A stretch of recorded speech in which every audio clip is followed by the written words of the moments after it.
गांव के सबसे किनारे पर टूटी फूटी सी झोपड़ी थी, जिसमें रेखा अपने बूढ़े माँ बाप के साथ रहती थी। पिता महीनों से बीमार थे और माँ दिन रात दूसरों के खेतों में काम करके किसी तरह घर चला रही थी। पर गरीबी इतनी गहरी थी कि अब रोटी तक के लाले पड़ने लगे थे। उस दिन सुबह जब रेखा ने घर का खाली बर्तन देखा तो उसकी आंखें भर आईं। पिता खांसते खांसते बिस्तर पर पड़े थे और माँ की आंखों में भी बेबसी साफ झलक रही थी।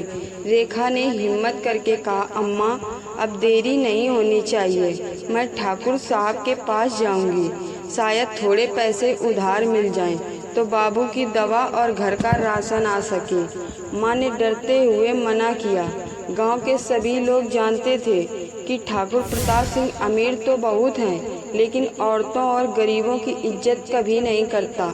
पर मजबूरी इतनी बड़ी थी कि रेखा ने ठान लिया।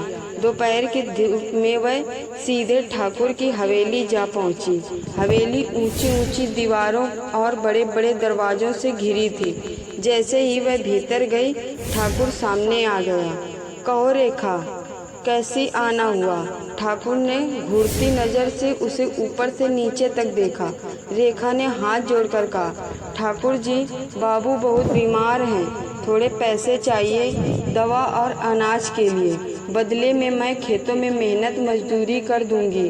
ठाकुर ने मुस्कुराकर दरवाज़ा बंद कर लिया। पैसे तो मिल सकते हैं रेखा, लेकिन कीमत तुम्हें अपनी इज्जत से चुकानी होगी।